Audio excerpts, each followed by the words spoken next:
nova revista, uma revista poderosa, lições poderosas, para nós estarmos nos detendo. Creio que os nossos irmãos ali vão estar nos auxiliando, já está aqui a ferramenta. Lição número 2, vamos recitar o título da lição juntamente comigo? Oração. Glória a Deus. Texto áureo, vamos todos juntos? No 1, 2, 3.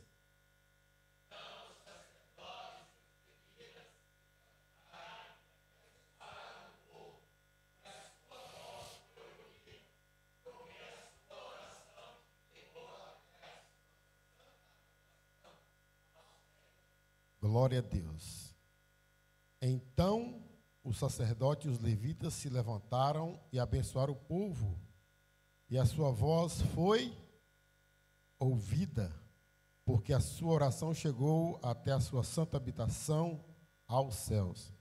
Então, nós podemos ver que, no começo do textual, nós podemos ver que tem ali um então, e ali é um segredo ali nesse então. Mas não, vamos aprender por que desse então aí, nesse texto áureo. Nós podemos ver que, antes do reinado do rei Ezequias, era o rei Salomão que estava reinando Israel naquela altura.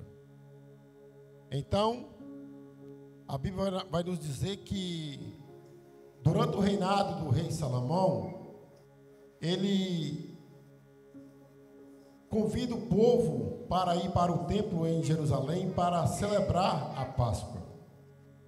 Mas a Bíblia vai nos dizer que os levitas não se santificaram o suficiente para comparecer no templo em Jerusalém para santificar a Páscoa do Senhor.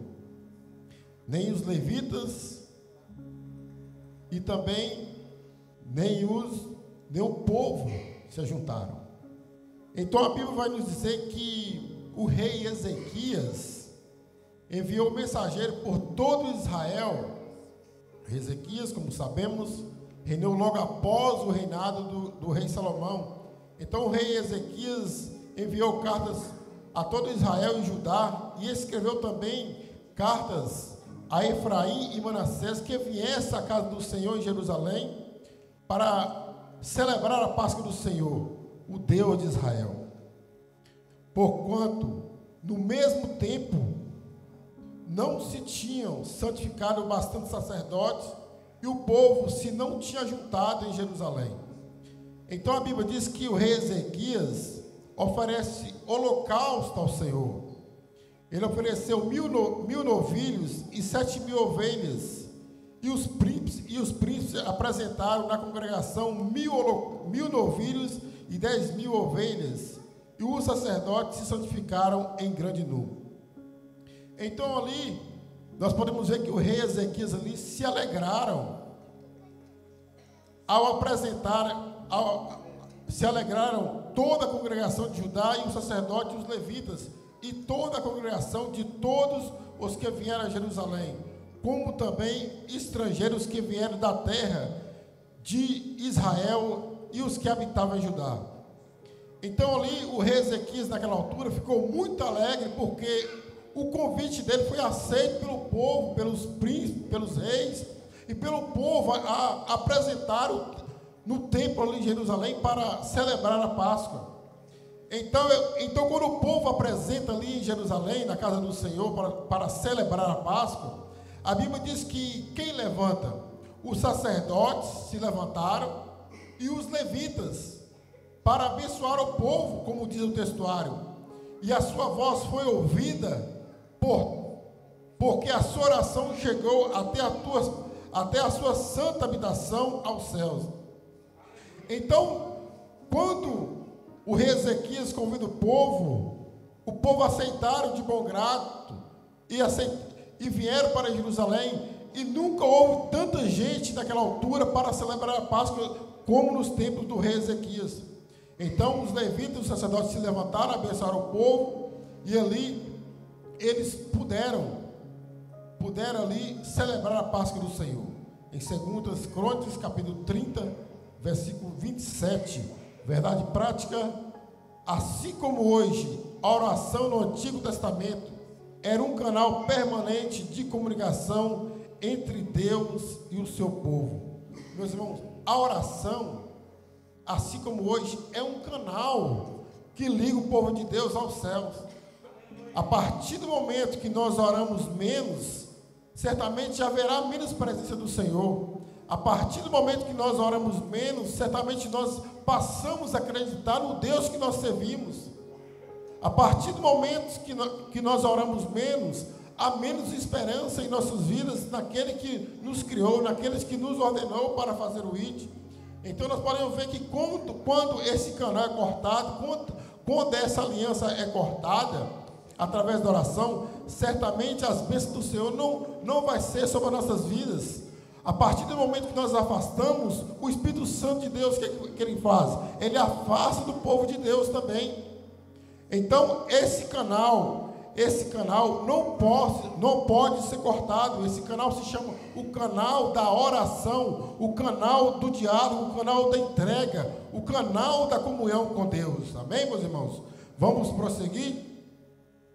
Os objetivos da lição, vamos ler comigo? Primeiro, descrever.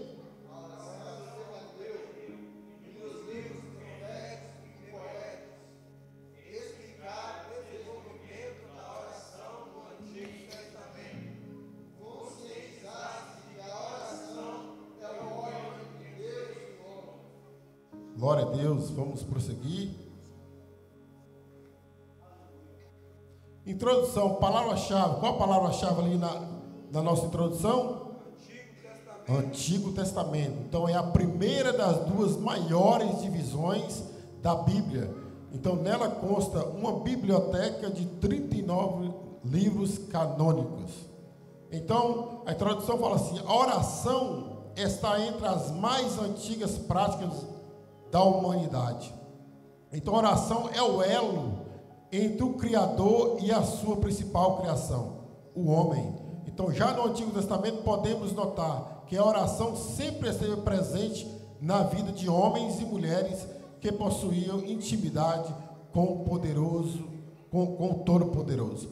Então a oração, como já foi dito aqui, é o elo que nos liga aos céus, é o elo de intimidade entre o homem e Deus. Então esse elo não pode ser quebrado.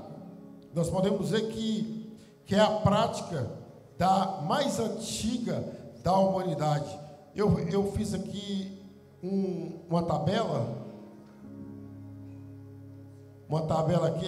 Na tabela abaixo destaca-se o desenvolvimento da oração no Antigo Testamento, de acordo com os períodos históricos de Israel, o patriarcal, o monárquico e o profético. Nós podemos ver ali que desde o princípio ali, nós podemos ver sobre o princípio, sobre o período patriarcal, nós podemos ver ali a interação de Adão com Deus.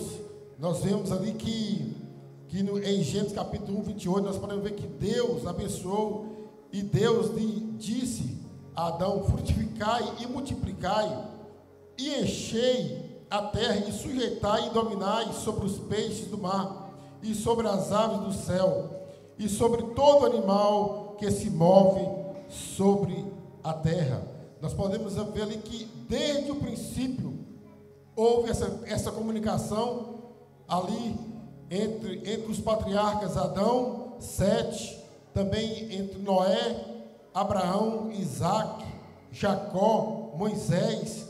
Nós podemos ver ali que eram pessoas que tinham intimidade com Deus ali, desde o período patriarcal, desde o início da criação entre o homem e Deus.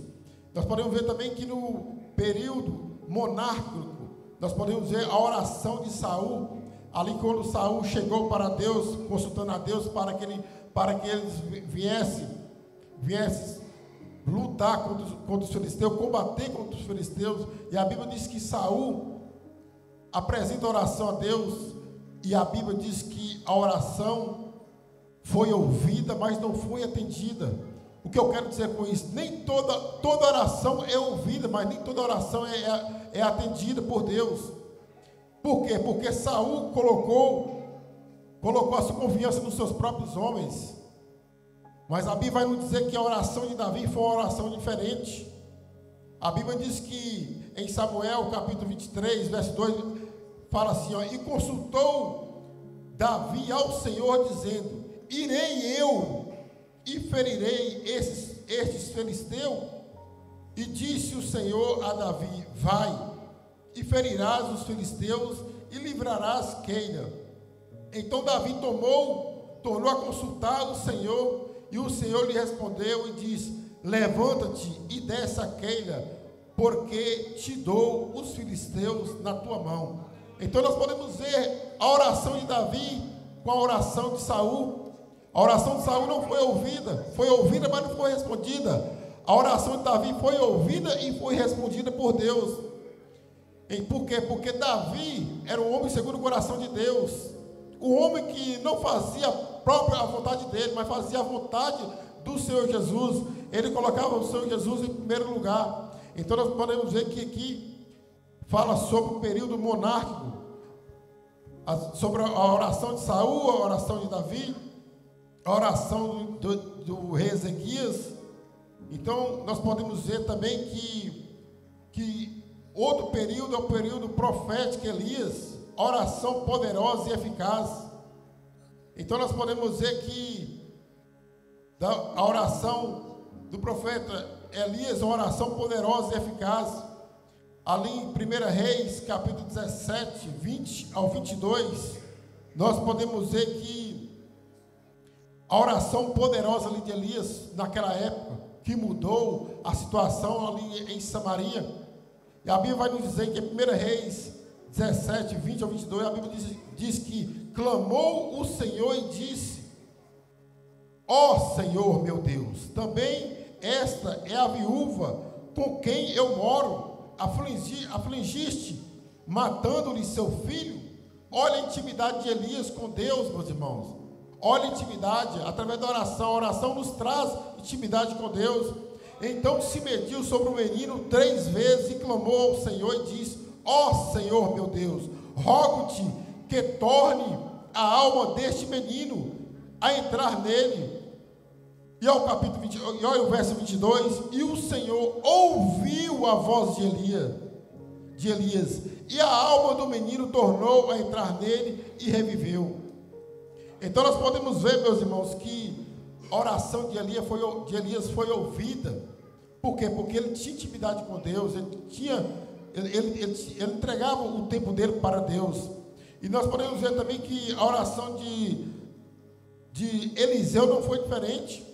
A Bíblia diz que em 2 Reis, capítulo 4, versículo 32, a Bíblia diz que chegando Eliseu àquela casa, eis que o menino jazia morto sobre a sua cama. Então entrou nele e fechou a porta sobre ele ambos.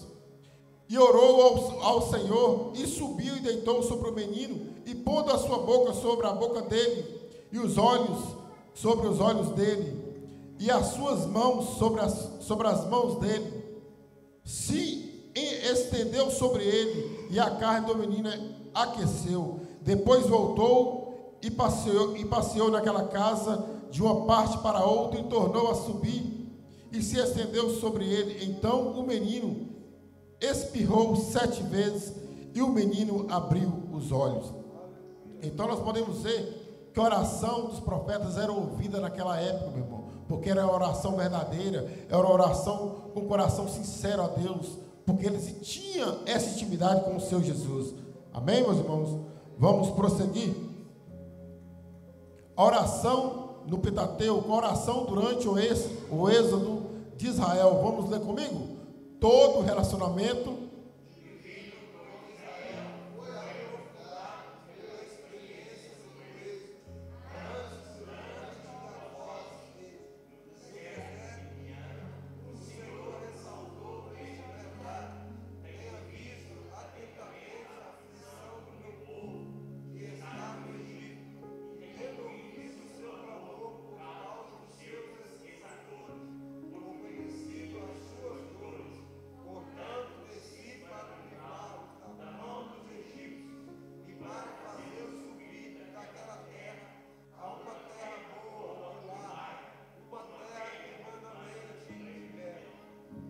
Glória a Deus. Nós podemos ver que todo o relacionamento divino com Israel foi aprofundado pela experiência do êxodo antes da saída deles do Egito, durante e após a entrada na terra prometida. Então nós podemos dizer que aqui Moisés já tinha uma intimidade com o Senhor Jesus. A Bíblia vai nos dizer que Moisés, quando apacentava o rebanho do seu sogro Jetro, no deserto de Midian, a Bíblia diz que quando Moisés leva o rebanho atrás do deserto, ao monte de Deus, chamado Horebe, a Bíblia diz que apareceu quem? O anjo do Senhor, em uma chama de fogo, no meio de uma sarça. E a Bíblia diz que Moisés olhou, e eis que a sarça ardia no fogo, e a sarça não se consumia.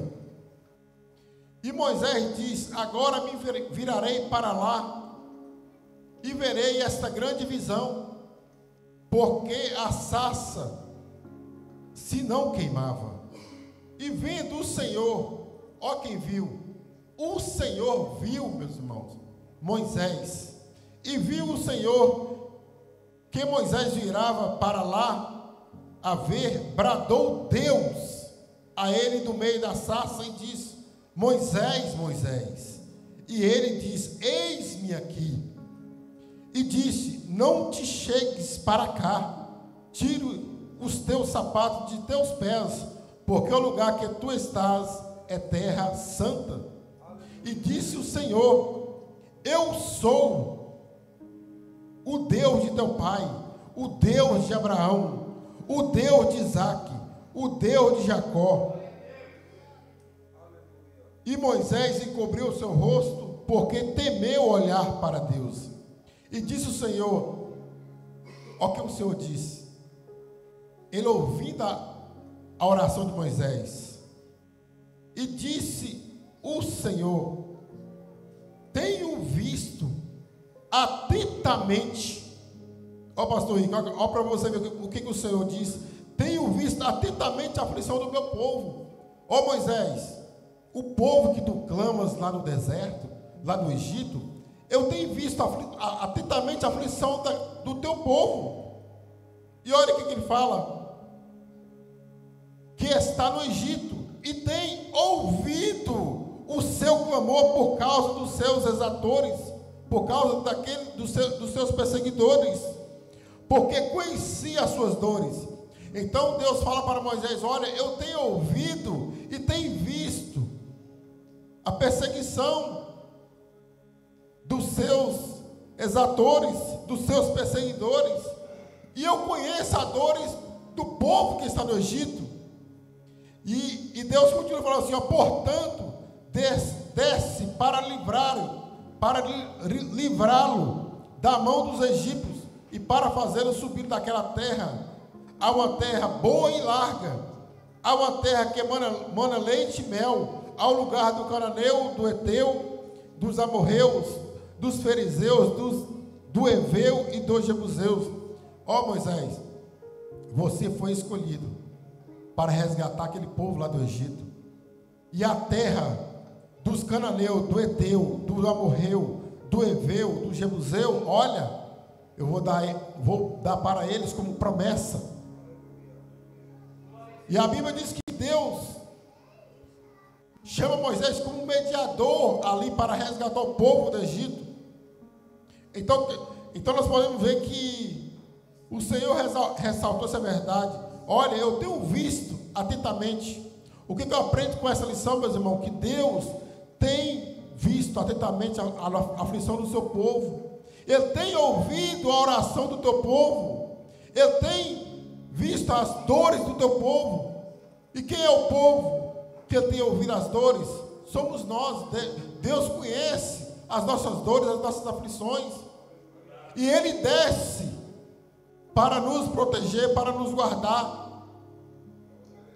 Deus desce, meu irmão, com atenção. Ele está atento a todas as coisas, mas para isso nós temos que ter esse elo, temos esse elo de oração, de ligação com Ele, esse canal. Essa aliança não pode ser quebrada. E muitas das vezes o povo de Deus tem esquecido desse compromisso, dessa ordenança do Senhor para com Ele. Então nós podemos dizer que Moisés tinha intimidade com Deus. A Bíblia diz que quando Moisés clama, o Deus aparece, o anjo do Senhor aparece como chama de fogo. E ele foi ouvido e falou, e bradou e falou com Moisés: Moisés, eu tenho ouvido a aflição do meu povo. Eu sei o que o meu povo precisa. Eu sei o que o meu povo necessita. Olha, tu vais para resgatar aquele povo que está no Egito sofrendo pela perseguição de Faraó. Então nós podemos dizer aqui que Deus libertou o seu povo através de Moisés. Vamos prosseguir. A gratidão de Israel a Deus. Vamos ler comigo? O povo de Deus era feliz e agradecido com o eterno Deus, oferecido liberto do Egito, da escravidão, do cativeiro, da aflição.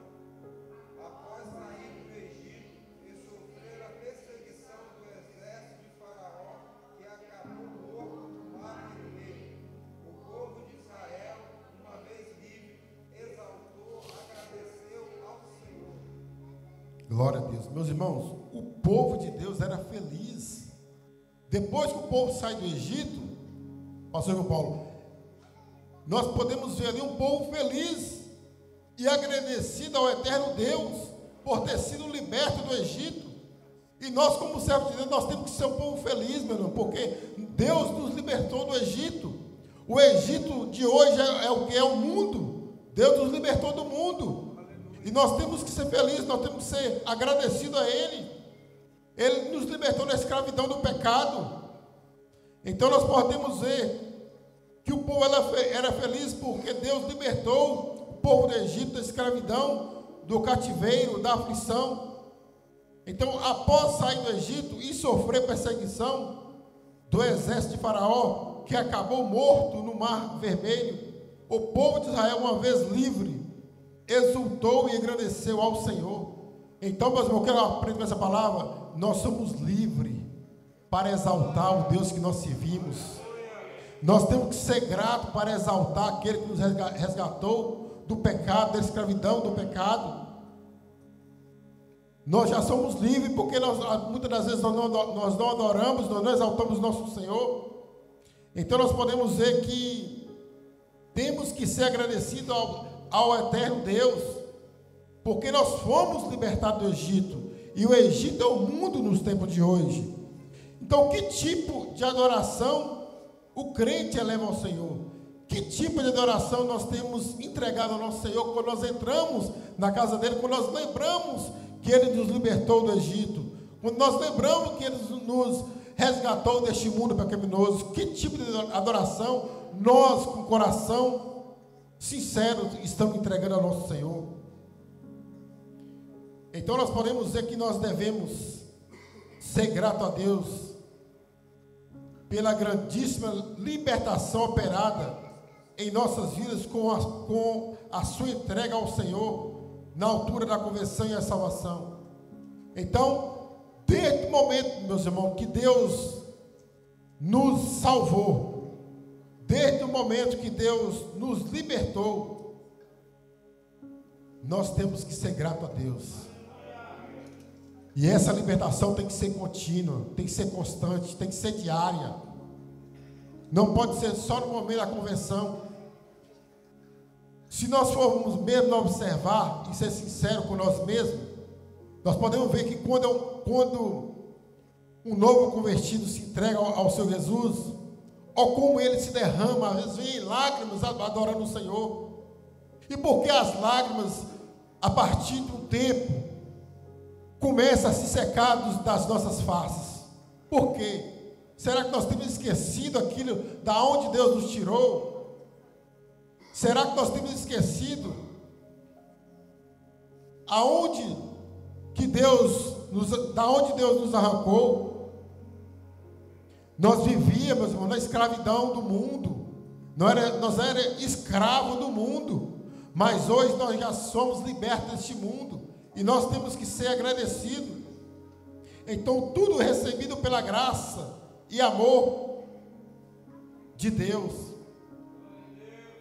Então esse crente se prostrará agradecido diante daquele que nos livrou da escravidão do pecado e o tirou do reino das trevas para a sua maravilhosa luz.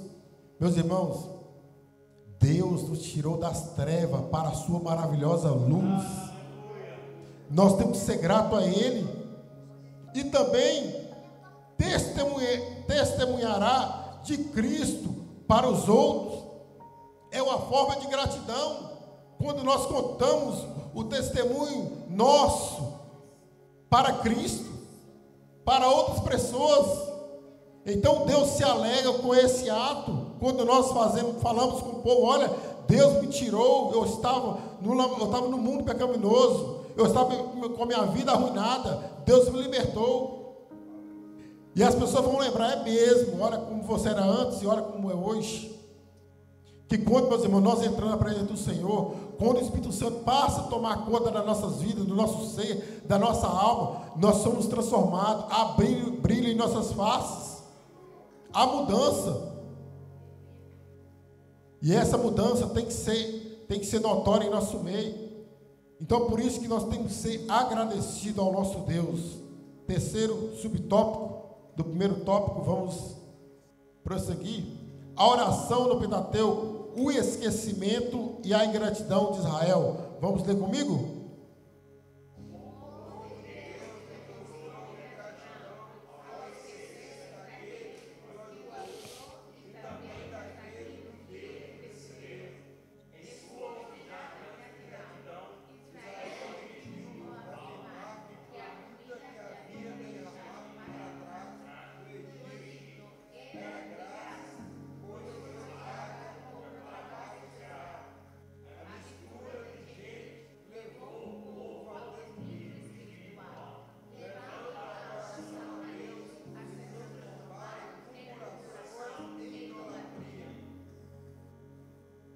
Meus irmãos, nós podemos ver aqui o povo quando foi retirado do Egito,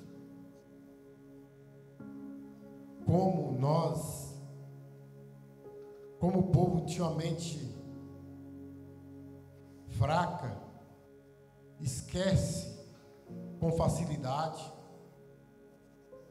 Nós podemos ver o que Deus fez com o povo do Egito ao tirar do Egito. O povo vai e esquece, presbítero Josué, o que Deus fizeram com eles. Esqueceu da onde eles estavam e da onde eles permaneciam, comendo de graça, o povo comendo de graça, meus irmãos. A bênção caía dos céus para o povo. E a Bíblia diz que o povo esquece o que Deus fez na vida deles. Então o povo ali demonstrou o que? Ingratidão ao esquecer daquele que o ajudou e também daquilo que dele receberam. Então Deus ajudou o povo, resgatou o povo da mão de Faraó, e eles receberam maná do céu, tudo de graça, sem fazer esforço nenhum. E também daquilo que receberam em sua obstinada ingratidão, Israel mentiu ao afirmar que a comida que havia deixado para trás. Meus irmãos, o povo lembrou, sabe de quê? Do Egito, dos peixes. Falaram que eles comiam de graça, pepinos, melões, os porros, e das cebolas e dos alhos. Lembrou, foi disso. Comeram maná do céu. O povo lembrou dos porros, alho poró, meus irmãos. Lembraram disso. Coisa nenhuma há senão este maná diante dos nossos olhos. Olha o povo ingrato. Então nós podemos ver que Deus não agradou. A Bíblia diz que o Senhor ouviu a murmuração do povo e não se agradou com a atitude do povo. Em Números capítulo 8 fala assim, ó, e aconteceu que, queixando-se o povo, era mal aos ouvidos de quem? Do Senhor, porque o Senhor ouviu. Presbítero Roger, a Bíblia diz que o Senhor ouviu, e a sua ira se acendeu, e o fogo do céu ardeu entre eles, e consumiu os que estavam na outra parte do arraial. Meus irmãos, eles foram consumidos com o fogo do céu, porque foram ingratos ao Senhor. Olha o que fala continuando, olha.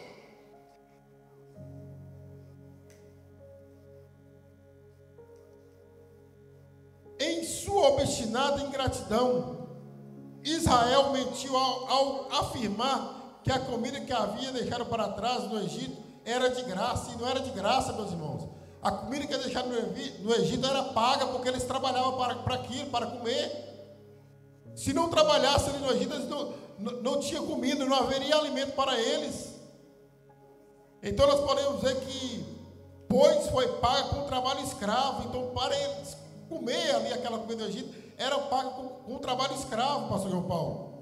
Então Israel foi ingrato e descuidado ao deixar o Egito com pessoas não crentes entre eles. Então a mistura de gente levou o povo ao declínio espiritual, levando a adoração a Deus e se transformar em murmuração e idolatria. Então quando eles voltam do Egito, vieram um povo ali misturado. Então o que aconteceu? Olha o perigo da mistura. Pastor Igor, olha o perigo. Não adianta nós sair do mundo e permanecer vivendo as coisas do mundo. A mistura nos traz a um declínio espiritual. E o povo ali começou a murmurar, idolatrar outros deuses. E a Bíblia diz que cai fogo do céu. Cai fogo do céu ali e mata 23 mil homens naquele arraial, fazendo o que não agradava o Senhor. E nós podemos ver que quando a mistura, quando essa aliança é quebrada, quando essa aliança é corrompida diante do nosso Deus, certamente, meus irmãos, a mão do Senhor vai pesar sobre o seu povo. Eles começaram a murmurar, tendo tudo de graça. Meus irmãos, o povo, olha o que fala? O povo levantou e o povo ficou folgado. Tinha tudo de graça, pastor João Paulo. E quando às vezes nós nos folgamos, o que é folgar aqui? Eles falam, o que é folgar? Levantar e folgar. É ficar relaxadamente na presença do Senhor, sem buscar a presença dele. E eles começaram a dar lugar à idolatria, a outros deuses pagãos. A Bíblia diz que várias serpentes picaram muitos homens ali, e muitos foram mortos. E a Bíblia diz que eles clamam quem? Que eles pedem para Moisés orar. E Moisés orou. Olha ali Moisés orando, para que Deus venha ter misericórdia do povo, no fundo do arraial, fazendo o que não agradava o Senhor. Então, a mistura de gente, olha o que fala ali, olha, levou o povo ao declínio espiritual. Então, essa mistura de gente, hoje falar mistura com o mundo, das coisas do mundo, nos leva, o povo de Deus, ao quê? A um declínio espiritual, levando a adoração a Deus e se transformar em murmuração e idolatria. Eles pararam de confiar no Deus que eles serviam, meus irmãos. Eles esqueceram do Deus que tiraram eles do Egito e começaram a murmurar. E quando isso acontece, houve um declínio espiritual. Amém, meus irmãos? Então, nesse aspecto, o texto, então, fala assim: o crente deve descansar nos propósitos de Deus e ser-lhe grato por tudo. Então, nesse aspecto, o texto paulino, em 1 Coríntios, capítulo 10, 1 ao 13, é um aviso de Deus para a igreja de hoje. o texto paulino, em 1 Coríntios 1 ao 13. Ô presbítero Ícaro, eu gostaria que você lesse esse texto, que é muito importante para a amada igreja nos tempos de hoje. Passa o microfone ali para ele, meu irmão. 1 Coríntios, capítulo 10, versículo de 1 ao 13. Não podemos deixar de falar nesse texto, que é muito importante. O apóstolo Paulo, relembrando o povo de Coríntio, nos dias de hoje. Pode ler? 1 Coríntios 10, 1 ao 13. Ora, irmãos, não quero que ignoreis que nossos pais estiveram todos debaixo da nuvem, e todos passaram pelo mar, e todos foram batizados em Moisés, na nuvem e no mar, e todos comeram de um mesmo manjar espiritual, e beberam todos de uma mesma bebida espiritual, porque bebiam da pedra espiritual que os seguia, e a pedra era Cristo. Mas Deus não se agradou da maior parte deles, pelo que foram prostrados no deserto. E essas coisas foram nos feitas em figura, para que não... Leia outra vez aí, o versículo 6. 11. Não, 6. Não. Leia o verso 11. Ora, tudo isso lhe vem sobre como... Ora, tudo isso lhes sobreveio como figuras e estão escritas para aviso nosso, para que quem haja são chegados os fins do século. Para quem já são chegados os fins dos séculos. Glória a Deus, obrigado, meu Senhor. Meus irmãos, olha o apóstolo Paulo relembrando o povo quando eles saíram do Egito.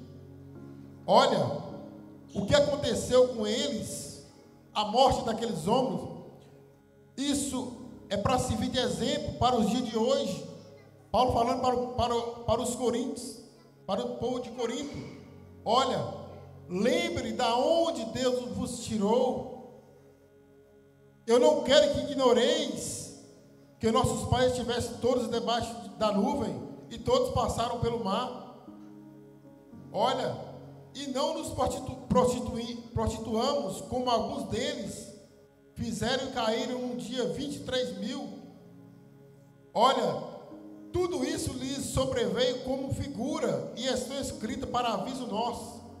Olha, o que aconteceram com eles foram feitos como figura, e isso é para aviso nosso, falando para a igreja de Corinto, que isso siga de exemplo. Vocês lembram o Deus que tirou os vossos pais de lá?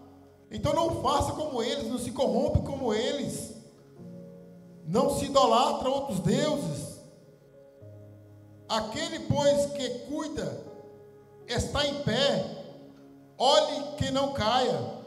Não veio sobre vós tentação senão humana, mas fiel é Deus, que vos não deixará tentar acima do que podeis.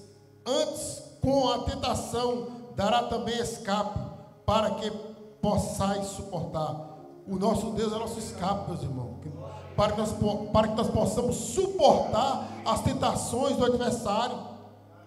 Então, o que nós não viemos fazer como o povo do Egito fez, largou o nosso Deus de lado e seguiu outros deuses pagãos, meus irmãos.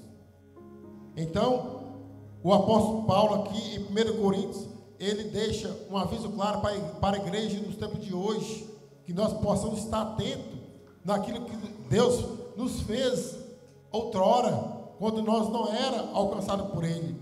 Amém? Vamos para a sinopse. Vamos ler comigo? A oração durante...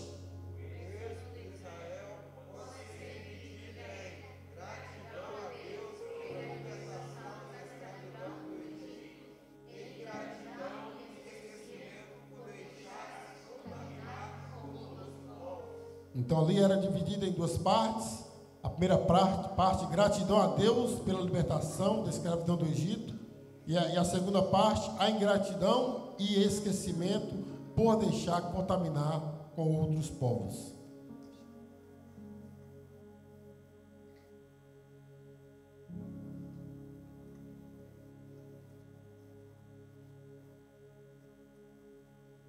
Vamos prosseguir. A oração como um fator decisivo no ministério profético. A oração era o elo entre os profetas do Antigo Testamento e Deus.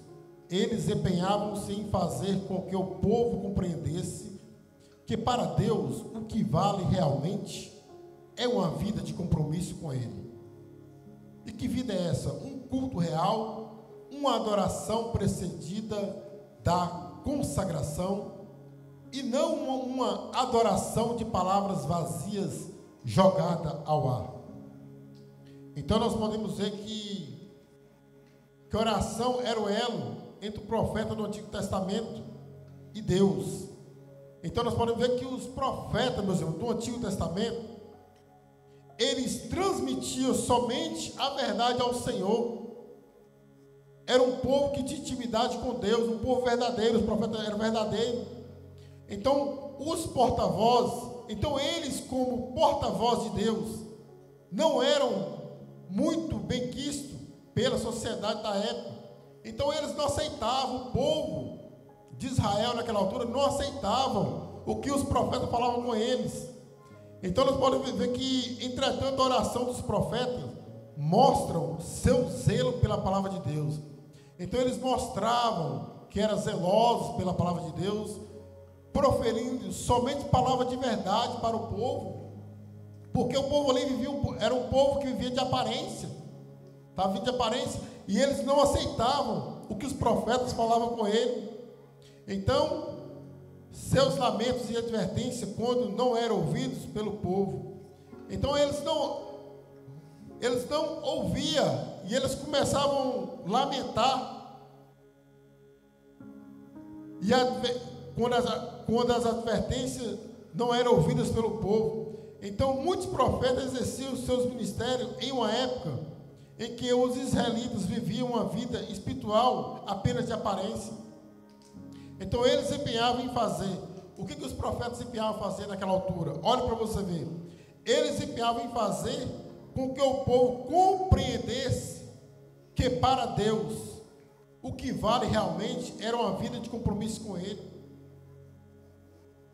Para Deus, meu, o que vale é que nós vivemos uma vida de compromisso com Ele. Deus não quer crente descompromissado na sua obra. Ele quer que o povo tenha compromisso com Ele. Em quê? Na oração, na comunhão com Ele. Então, o compromisso com Ele era o quê? Era um culto real, uma adoração precedida da consagração. Então, nós, como servos de Deus, como nós temos entregado o nosso culto ao Senhor? Como nós temos entregado a nossa adoração ao Senhor? E isso é muito sério, meus irmãos. Como nós temos entregado? É uma adoração de palavras vazias jogada ao ar? Quando nós adoramos somente por adorar? Ou nós temos adorado a Deus com um coração contrito, um coração amoroso? Nós temos que adorar a Deus com um coração amoroso. Então Deus requer o mesmo de seus filhos hoje. Naquela época, meus irmãos, eles adoravam com um coração amoroso, sincero. E os profetas falavam ali: olha, que vocês não vivem de aparência. O que Deus quer é isso, que vocês adorem a Deus com um coração amoroso, como nos dias de hoje. Então o crente em Jesus deve viver de forma compatível com a nova natureza que ele foi gerada. Então o Espírito Santo te gerou, meu irmão, de forma compatível com o nosso Senhor Jesus Cristo, com a natureza de Cristo. Então nós temos que entregar a Ele essa adoração sincera, porque nós não fomos gerados por acaso. Então vamos prosseguir. O profeta Elias, o profeta Eliseu, quer dizer, Elias, passando, vamos ler comigo essa parte? Há necessidade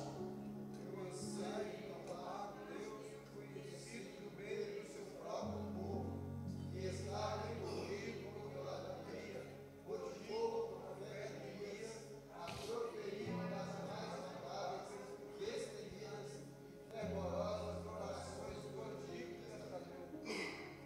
Glória a Deus. Meus irmãos, nós podemos ver que há necessidade e o anseio de tornar Deus conhecido no meio do seu próprio povo.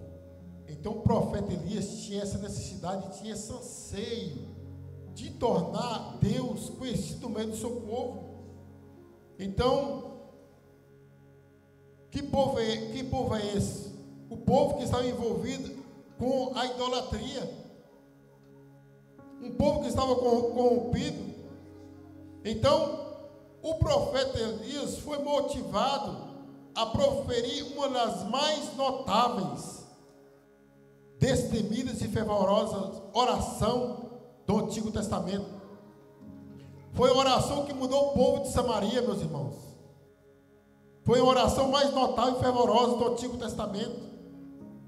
Então, a Bíblia vai nos dizer que quando o profeta Elias falou isso, o profeta Elias convidou o povo e falou assim: olha, por que tem cocheado em dois pensamentos? Por quê? Ou você serve ou não serve. A Bíblia diz que em 1 Reis, capítulo 18, nós podemos ver aqui que depois de muitos dias a palavra do Senhor veio a Elias no terceiro ano, dizendo: vai e mostra-te a Acabe, porque darei, quem dá? Chuva, porque darei o Senhor, porque darei chuva sobre a terra. O próprio Senhor falando para o profeta Elias: olha, eu darei chuva sobre a terra, porque a fome ali, a seca ali em Samaria foi uma seca extrema. Então o profeta Elias mostra a Acabe e a fome que era extrema em Samaria. Então a Bíblia diz que o profeta Elias, meus irmãos, ali chegou ao povo e disse: até quando cocheareis entre dois pensamentos? O povo de Deus cocheando em dois pensamentos. O profeta ali falou assim: olha, ou você serve ou não serve, ou acredita ou não acredita, ou confia ou não confia. Porque o Deus que eu sirvo, eu confio no Deus que eu sirvo. Eu creio no Deus que eu sirvo. O profeta Elias falando para o povo de Deus. O povo de Deus desacreditado, meus irmãos. Então nós podemos ver que então disse Elias ao povo: só eu fiquei por profeta do Senhor, e os profetas de Baal são 450 homens. Aqui eu vejo a coragem do único profeta, meus irmãos, que ficou contra os 450 profetas de Baal. Ele fala: olha, vocês não acreditam não, mas eu confio no Deus que eu sirvo. Eu acredito naquele que me tirou, naquele que me resgatou, naquele que me libertou. E olha para você ver que lindo, olha. O profeta Elias pede: dai-me 2 bezerros, e eles escolham para si um dos bezerros, e o dividam em pedaços e põem sobre a lenha, porém não lhe metam fogo. Olha, prepara-lhe a lenha, mas não meta fogo. E eu preparei um outro bezerro, e porei sobre a lenha, e não lhe meterei fogo. Aí o profeta Elias fala assim: olha, então invocarei o nome do vosso Deus, e eu invocarei o nome do Senhor. Profeta Elias: olha, vocês vão invocar o nome do vosso Deus, e eu invocarei o nome do meu Senhor. E há de ser que o Deus que responder por fogo, esse será Deus. E todo o povo respondeu e disse: é boa esta palavra. O povo gostou, agradou da coragem do profeta Elias. E sucedeu, pois, que oferecendo-se a oferta de manjares, o profeta Elias se chegou e disse: ó Senhor, Deus de Abraão, de Isaque e de Jacó, manifeste-se hoje que tu és Deus em Israel, e que eu sou teu servo. Olha o profeta Elias admitindo: olha, ó Senhor Deus, manifeste que o Senhor é Deus de Israel, e eu sou o teu servo, e que conforme a tua palavra fiz todas essas coisas. Olha, essas coisas que eu fiz aqui foi conforme a tua palavra, Senhor. Eu sou o teu servo. E olha Deus respondendo, respondeu-me o Senhor, responde-me para que este povo conheça que tu, Senhor, és Deus, e que tu fizeste tornar o seu coração para trás. Então caiu o fogo do Senhor e consumiu o holocausto, e a lenha, e as pedras e o pó, e ainda lambeu a água que estava no rego. O que vendo todo o povo caiu sobre os seus rostos e disse: só o Senhor é Deus, só o Senhor é Deus.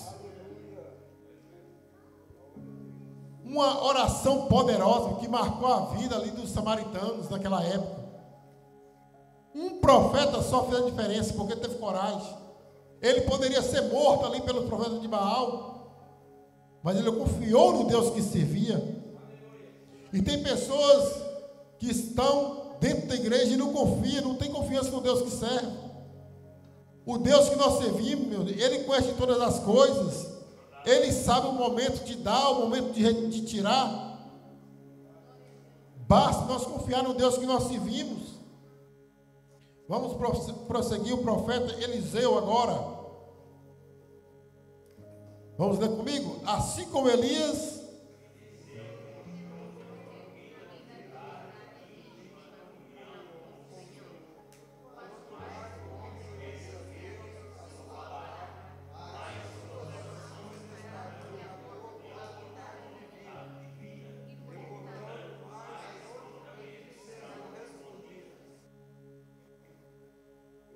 Meus irmãos, com o profeta Elias, Eliseu não foi diferente. Ele demonstrou ter uma vida de humildade íntima, comunhão com o Senhor. O profeta Eliseu tinha humildade e comunhão com o Senhor. Então sua vida de oração permitiu que tivesse uma profunda e ampla visão do mundo, algo que só os íntimos podem usufruir. Então, meus irmãos, quando nós temos uma profunda visão do mundo, somente aquele que é íntimo com Deus pode usufruir essa visão. Mas para isso nós temos que ter esta humildade e esta comunhão com o Senhor, como teve o profeta Eliseu. Então nós podemos ver que este relacionamento com o Senhor lhe dava a certeza de que suas orações seriam prontamente atendidas. E quando nós temos essa comunhão com Deus, quando nós temos essa humildade, as nossas orações serão prontamente atendidas. Então, quanto mais o homem conhece a Deus e a sua palavra, mais suas orações estarão de acordo com a vontade divina. Meus irmãos, quando nós conhecemos a Deus e a sua palavra, mais as nossas orações estarão de acordo com a vontade divina. E, portanto, mais e prontamente serão respondidas. Então, tal homem de Deus orava no Espírito Santo. Então, o profeta Eliseu orava no Espírito Santo. Então, nós podemos ver, meus irmãos, que na altura do profeta Eliseu, a Bíblia diz que o rei da Síria fazia guerra ali contra Israel e consultou com o seu servo, dizendo: em tal lugar estará o meu acampamento. O rei da Síria falando, mas o homem de Deus enviou ao rei de Israel, dizendo: lá entre eles, meu irmão, havia um homem de Deus. E o homem de Deus sai e vai avisar para o profeta Eliseu e fala assim: olha, guarda-te de passarem por tal lugar, porque os sírios descem ali. Pelo que o rei de Israel enviou àquele lugar, de que o homem de Deus lhe falara, e de que o tinha avisado, e se guardou ali, não uma nem duas vezes. Então a Bíblia diz que se turbou com este incidente o coração do rei da Síria, porque eles ficaram sabendo que o rei de Israel mandou eles vigiar a cidade, ali em Dotã. Então ele falou assim: olha, não me farei saber quem dos nossos é pelo rei de Israel? Olha o que ele respondeu: olha, não. Aí ele fala assim: ó, não, ó rei, meu senhor. Aí ele prossegue e fala assim: olha, o homem de Deus falando para o rei da Síria: mas o profeta Eliseu que está em Israel faz saber ao rei de Israel as palavras que tu falas na tua câmara de dormir. Olha, ele vai: olha, o profeta Eliseu sabe o que tu falas quando tu estás dormindo. Aí ele fala assim: olha, e ele diz: vai e vê onde ele está, para que eu envie e mande trazê-lo. E fizeram-lhe saber, dizendo: eis que está em Dotã. Ele falando para o rei da Síria: olha, o rei Eliseu está lá em Dotã. Então eles enviaram para lá o que? Cavalos e carros e um grande exército, os quais vieram de noite e cercaram a cidade. E o moço do homem de Deus, quem é esse moço do homem de Deus aqui que fala no texto? O moço do homem de Deus era o moço do rei da Síria, que foi falar: olha, e o moço do homem de Deus se levantou muito cedo e saiu, e eis que um exército tinha cercado a cidade com cavalos e carros. Então o moço lhe disse: ai, meu senhor, o que faremos? Olha o moço falando para o profeta Eliseu. Foi falar para a pessoa certa, meus irmãos. Ai, Senhor, que faremos? E Eliseu disse: não temas, porque mais são os que estão conosco do que os que estão com eles. Olha, eles são muito, mas o pouco que nós somos mais do que aqueles que estão com eles. Olha a confiança do profeta Eliseu. E orou Eliseu e disse: Senhor, peço-te que ele abra os olhos para que veja. E o Senhor abriu os olhos do moço. Então o moço não entendia o que Deus ia fazer naquele lugar. E o profeta Eliseu falou assim: olha, Senhor, abre os olhos desse moço para que ele possa entender o que o Senhor vai fazer com aquele povo que está ali, com aquele grande exército. E a Bíblia diz que Deus começa aquele povo, aquele grande exército com a cegueira. Os homens ficaram todos cegos. E a Bíblia diz que quando eles ficaram cegos, a Bíblia diz que o profeta Eliseu leva ele para o rei de Israel. E o rei de Israel, pastor, queria matar o povo todo. Aí o profeta Eliseu fala assim: olha, quando tu pegaste aqueles homens e prendeste, tu mataste, tu não matarás estes homens. O profeta Eliseu falando para o rei de Israel: dá eles comida e água, serve eles bem. E a Bíblia diz que eles foram alimentados ali, eram para ser mortos. O profeta Eliseu, com sua humildade, falou assim: olha, não, dá eles água e comida e envia de volta para o rei da Síria. Aqui eu vejo a humildade do profeta Eliseu, demonstrando um ato de humildade com aqueles homens, de misericórdia com aqueles homens. Olha, não vamos pagar o mal com o mal, não, mas vamos pagar o mal com o bem. E eles enviaram eles de volta. Meus irmãos, aqui nós vemos que, olha, e sucedeu que, chegando eles a Samaria, disse: ó Senhor, abre os olhos deste homem para que vejam. E o Senhor lhe abriu os olhos para que vissem. E eis que estavam no meio de Samaria. E a Bíblia vai nos dizer que eles foram tratados bem e foram levados de volta para o rei da Síria. E aqui nós podemos ver que a humildade e a comunhão com o Senhor faz toda a diferença, meu irmão, para o homem que serve a Deus temente ao nosso Senhor. Amém? Vamos prosseguir. Sinopse do tópico 2. A vida de Elias e Eliseu confirmam a oração como elo entre os profetas do Antigo Testamento e Deus. Vamos prosseguir. Terceiro tópico, os livros proféticos e a oração. Jó. Vamos ler comigo essa parte de Jó? 1, 2, 3.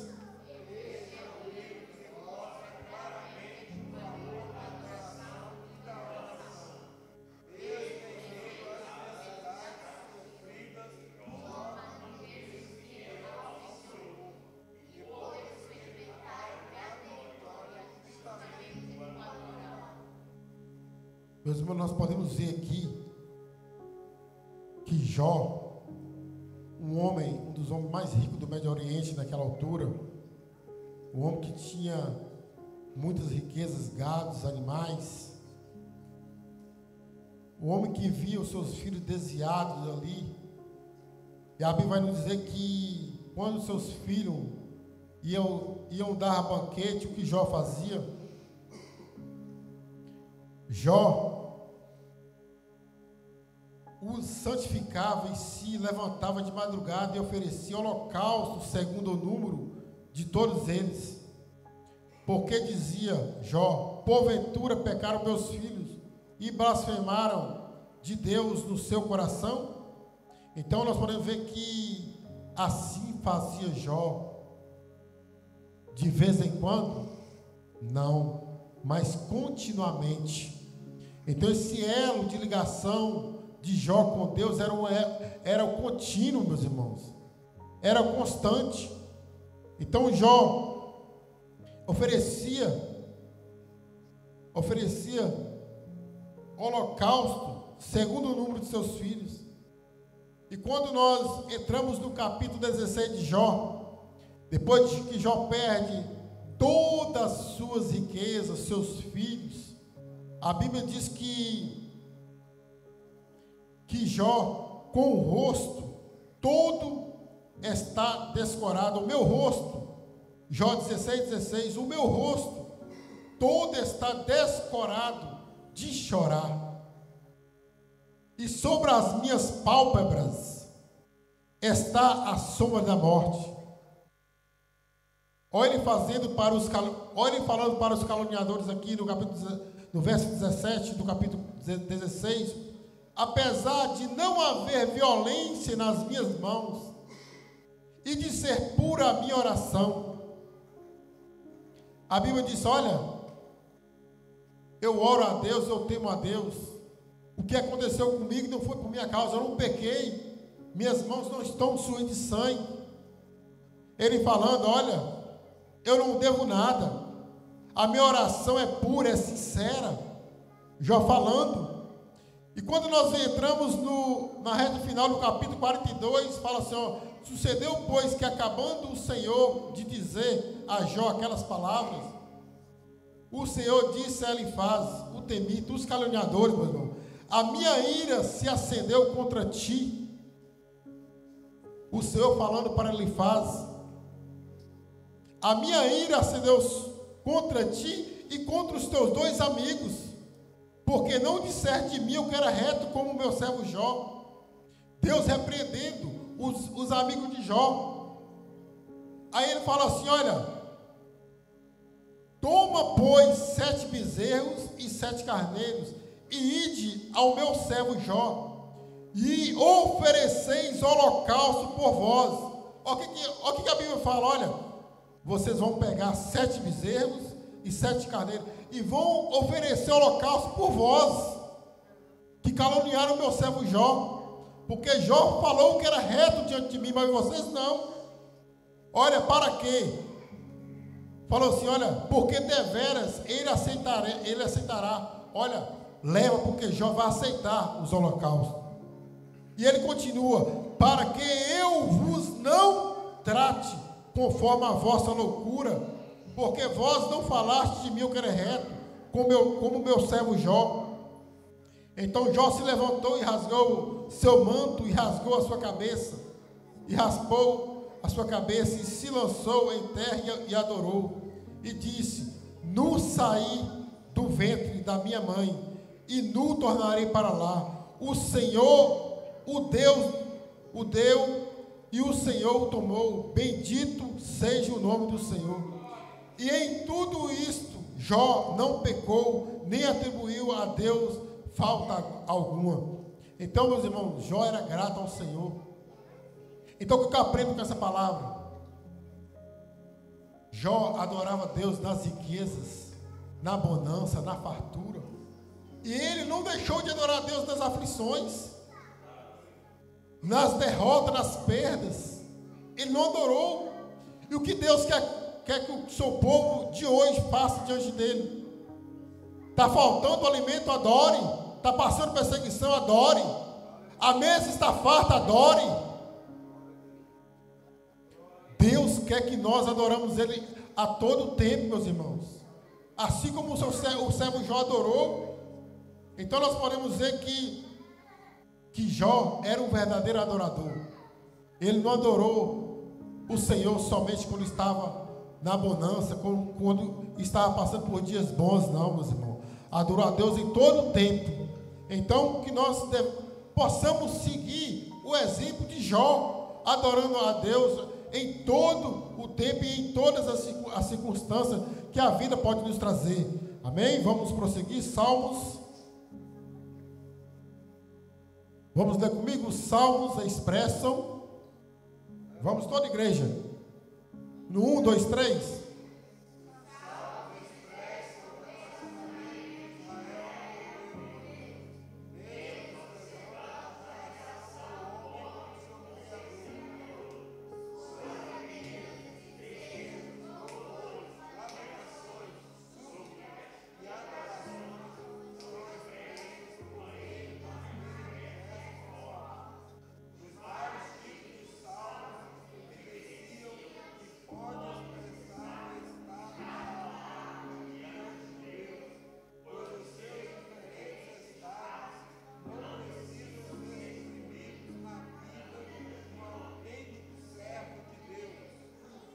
Glória a Deus.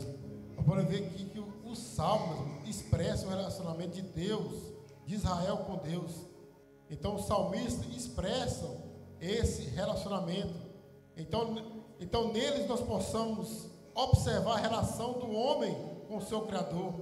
Então suas alegrias, tristeza, louvores, lamentações, súplicas e adorações são expressas por meio das mais diversas formas.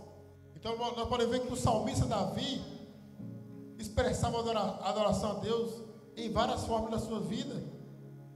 Nas alegrias, nas tristezas, nas lamentações, nos louvores. Então nós podemos ver que vários tipos de salmos evidenciam que se pode expressar o estado da alma diante de Deus, pois os seus diferentes estados não precisam ser suprimidos na vida de um autêntico servo de Deus. Então, meus irmãos, que os estados das nossas vidas não venham a ser suprimidos na vida de um autêntico servo de Deus. Então nós não podemos ficar triste com aquilo que Deus nos reserva, com aquilo que o mundo nos reserva, mas que nós possamos seguir o exemplo do salmista, adorando a Deus em todos os momentos das nossas vidas. Amém? Então vamos para o último subtópico, onde fala sobre a experiência de Asaf. A experiência de Asaf é prática impossível não se identificar em algum momento de nossa vida com os sentimentos expressados por Asaf no Salmo 73. Entretanto, precisamos, através da oração, entrar no santuário de Deus, para assim como o salmista entender os propósitos do Senhor nas nossas vidas. Meus irmãos, nós podemos ver aqui que Asaf, ele quase desviava dos caminhos do Senhor, com a inveja do soberbo. A Bíblia diz que, pastor João Paulo, que Asaf teve inveja dos soberbos, porque Deus estava abençoando os ímpios. E ele quase desviava dos caminhos do Senhor por causa da inveja dos soberbos. Quase. E a inveja, meus irmãos, é um pecado, é algo que não agrada a Deus. Quando você vê alguém sendo abençoado, glorifica a Deus por isso. Porque o próximo pode ser você. O próximo pode ser nós, meus irmãos, ser abençoado. Então a Bíblia diz que quando Asaf, o líder dos músicos, levita, ele entendeu o propósito de Deus sobre a vida dele, ele mudou a sua adoração, ele mudou a sua adoração. Ele falou assim: olha, agora eu entendi que a minha porção não está nessa terra, a minha riqueza não está nessa terra, a minha porção está reservada nos céus. E a porção do povo de Deus está reservada nos céus. Essa porção pertence a mim, pertence a você, meus irmãos. Asaf entendeu que Deus tinha muito mais daquilo que ele imaginava, ou até mesmo daquilo que ele pensava. Era algo precioso, era uma porçãozinha, era um pedacinho do céu que está reservado para ele. E ele glorificou a Deus por isso, quando ele entra onde? No santuário, na casa do Senhor. Porque quando nós entramos, pastor Rico, no santuário, na casa do Senhor, a nossa visão do reino dos céus se torna diferente. A nossa visão do mundo se torna diferente. Então, o levita, o chefe dos músicos, Asaf, um dos profetas ali, ele entendeu o propósito divino sobre a vida dele. Ele disse assim: não, agora eu entendi que minha porção não está aqui nessa terra, a minha riqueza não está aqui. Pode deixar os soberbos adquirir riquezas, que Deus trata com eles, porque a confiança dos soberbos está nas riquezas. Mas ele entendeu que a confiança que ele tinha estava em Deus. O pedacinho dos céus estava reservado para ele, e ele mudou o ritmo da sua adoração. Ele entendeu o propósito divino para a vida dele. Então, que nós possamos entender o propósito da oração sobre as nossas vidas. Então, isso Asaf, ao entrar no santuário, assim como o salmista, entendeu os propósitos do Senhor para as nossas vidas. Prosseguindo para a reta final, sinopse do tópico 3, os livros poéticos de Jó e Salmos mostram o valor da oração e o relacionamento pessoal de Deus com o seu povo, respectivamente. Conclusão: estudar a oração no Antigo Testamento leva o crente a aprimorar seu relacionamento e crescer em maturidade para com Deus. Então, meus irmãos, quando nós estudamos a oração no Antigo Testamento, certamente nós, como crentes, aprimoramos o nosso relacionamento e nós crescemos de forma madura para com Deus. Então, homens do passado usufruíram de íntima comunhão com o Criador mediante a oração. Então, como seres humanos, nossas ansiedades e necessidades podem e devem ser colocadas diante daquele que é o nosso Pai. Então, meus irmãos, a nossa vida de oração com Deus, certamente quando nós entregamos uma vida de oração com Deus, certamente nós confiamos naquele que nós servimos, o Todo-Poderoso, que nós possamos usufruir da comunhão com o Criador mediante as nossas orações. Amém, meus irmãos? Vamos. Acabou, né? Então, próximo sábado, lição número 3. Então, 3, próximo sábado. Então, eu quero estar convidando aqui, essa palavra foi gravada no teu coração. Então, a lição número 3 do próximo sábado, a oração sábia. Vai ser uma lição poderosa para nossas vidas. E desde já eu quero agradecer a Deus pela oportunidade. E que nós possamos guardar essa palavra nos nossos corações. E que nós possamos buscar mais a Deus através das nossas orações, através do nosso relacionamento com Ele, porque somente através do nosso relacionamento com Deus, certamente nós vamos adquirir respostas de Deus para nossas vidas. E para isso nós temos que tirar tempo com Deus e para Deus, em nome de Jesus. Meus irmãos, quero estar convidando aqui o pastor João Paulo Moreira, que estará dando continuidade ao trabalho nessa noite, em nome de Jesus.